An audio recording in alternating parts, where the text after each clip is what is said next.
प्यारे बच्चों, हम पढ़ रहे हैं पाठ 12 कंचा भाग 6। भाग 5 में हमने पढ़ा कि किस तरह से जो अप्पू है वह कंचे खरीदता है और अपने मन के संदेह को दूर करने के लिए कंचे की पोटली को बीच सड़क में बिखेर देता है। अब हम अगला भाग पढ़ते हैं। एक कंचा उठाकर उसे दिखाया और हंसा। बहुत अच्छा है ना। ये कार जो ड्राइवर है जो अप्पू पर गुस्सा कर रहा है क्योंकि उसने बीच सड़क में कंचे को बिखेर रखा है और अप्पू को इतना भी ध्यान नहीं है। पिछले भाग में ये हमने पढ़ा था कि गाड़ी आ रही है सामने से, वह कंचे इकट्ठे करने में इतना लीन हो चुका है, इसलिए वह सोचता है कि ड्राइवर को भी शायद कंचे अच्छे लग रहे हैं। वह एक कंचा उठाकर उसे दिखाता है। ड्राइवर का गुस्सा हवा हो गया, वह हंस पड़ा। हवा हो गया होता है मुहावरा भाग जाना या समाप्त हो जाना। अब जब अप्पू कंचा दिखाता है ड्राइवर को तो ड्राइवर का गुस्सा समाप्त हो जाता है। बस्ता कंधे पर लटकाए, स्लेट, किताब, शीशी, पेंसिल सब छाती से चिपकाए वह घर आया। उसकी माँ शाम की चाय तैयार कर उसकी राह देख रही थी। राह देखना मतलब इंतजार कर रही थी कि कब अप्पू आएगा और इकट्ठे बैठकर हम चाय पिएंगे। बरामदे की बेंच पर स्लेट व किताबें फेंक कर वह दौड़कर माँ के गले लग गया। उसके लौटने में देर होते देख माँ घबराई हुई थी। उसने बस्ता जोर से हिलाकर दिखाया। अरे यह क्या है? माँ ने पूछा। मैं नहीं बताऊंगा, वह बोला। मुझसे नहीं कहेगा? कहूँगा। माँ आंखें बंद कर लो। माँ ने आंखें बंद कर ली। उसने गिना 1 2 3। माँ ने आंखें खोल कर देखा। बस्ते में कंचे ही कंचे थे। वह कुछ और हैरान हुई। इतने सारे कंचे कहाँ से लाया? खरीदे हैं, पैसे। पिताजी की तस्वीर की ओर इशारा करते हुए उसने कहा, दोपहर को दिए थे ना। माँ ने दांतों तले उंगली दबाई।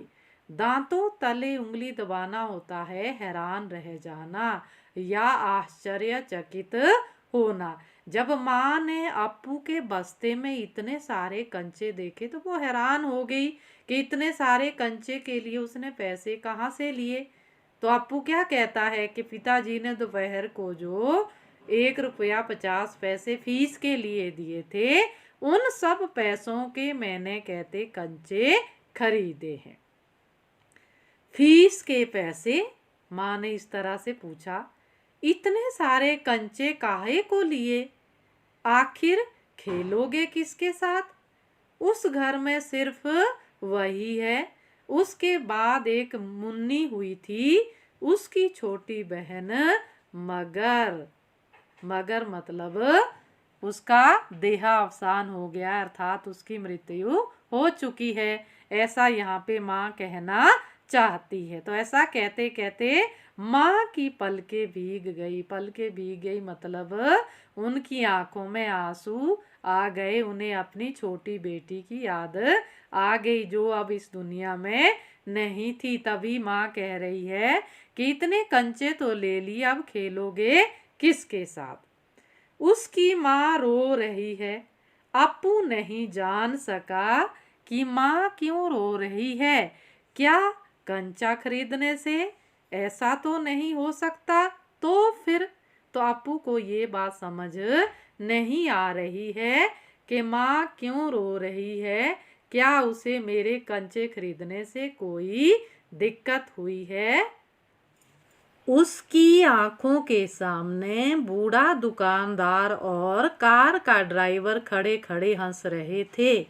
वे सब पसंद करते हैं, सिर्फ माँ को कंचे क्यों पसंद नहीं आए? शायद कंचे अच्छे नहीं है। बस्ते से आंवले जैसे कंचे निकालते हुए उसने कहा, बुरे कंचे हैं, है ना? अपनी माँ से वह इस तरह पूछता है क्योंकि उसे लगा कि शायद मेरी माँ को कंचे अच्छे नहीं लगे। जबकि माँ क्यों रो रही है? उनको अपनी छोटी बेटी की याद आ गई जो अब इस दुनिया में नहीं है। अब अप्पू के ऐसा पूछने पर माँ क्या कहती है? नहीं, अच्छे हैं, देखने में बहुत अच्छे लगते हैं ना? अप्पू पूछता है। माँ क्या कहती है? बहुत अच्छे लगते हैं। वह हंस पड़ा। उसकी माँ भी हंस पड़ी। आंसू से गीले माँ के गाल पर उसने अपना गाल सटा दिया।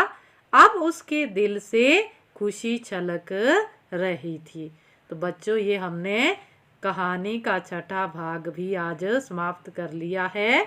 अब हमारा जो कंचा कहानी है वो समाप्त हो चुकी है। अब आपको ज़रूर समझ आ गई होगी। अब अंत में हम इसको सार रूप में इस कहानी को पढ़ेंगे। तो बच्चों, इस कहानी को सार रूप में पढ़ते हैं। इस कहानी में लेखक श्री टी पद्मनाभन ने बाल जीवन का सुंदर चित्रण किया है। कैसे एक बालक अपने खेलने के सामान बाकी अन्य चीजों से ऊपर रखता है और किसी भी कीमत पर खोना नहीं चाहता है।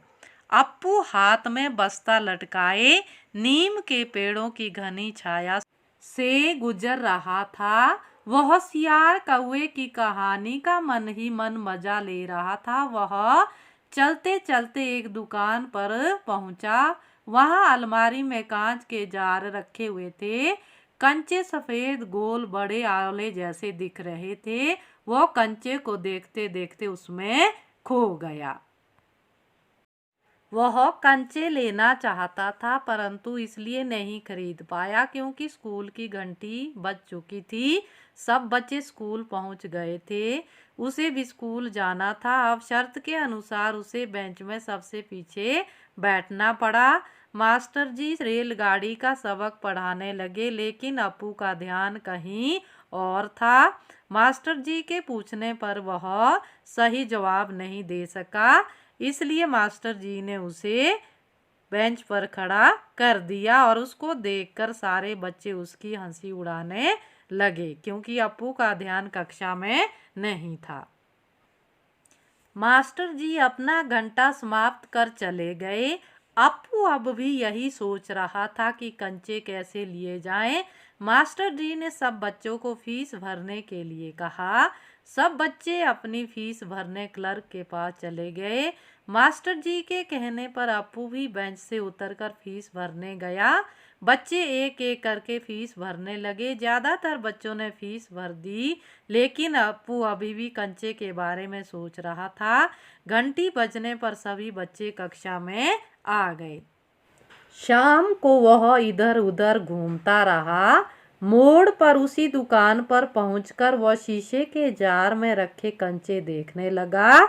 उसने अपनी फीस के 1 रुपया 50 पैसे के उस दुकानदार से कंचे खरीद लिए। जब वह कंचे लेकर घर आ रहा था तो रास्ते में उसे देखने के लिए जैसे ही कागज की पुड़िया खोली तो सारे कंचे बिखर गए। तब वह उन्हें चुनने लगा। अपनी किताबें बाहर निकालकर वह कंचे बस्ते में डालने लगा। वह उसे चुनने लगा तभी एक गाड़ी आई और वहां रुक गई। गाड़ी की ड्राइवर को अप्पू पर बहुत गुस्सा आया। वह उसे खुश देख वह मुस्कुराकर चला गया। जब अप्पू घर पहुंचा और माँ को कंचा दिखाया तो माँ इतने सारे कंचे देखकर हैरान हो गई। अप्पू ने बताया कि वह फीस के पैसों से ये कंचे खरीद लाया है। माँ ने कहा कि अब खेलोगे किसके साथ? यह कहकर माँ रोने लगी क्योंकि उसकी एक बहन थी मुन्नी, जो अब इस दुनिया में नहीं रही थी। तब अपू ने माँ से पूछा कि क्या आप मेरे कंचे को देखकर रो रही हो।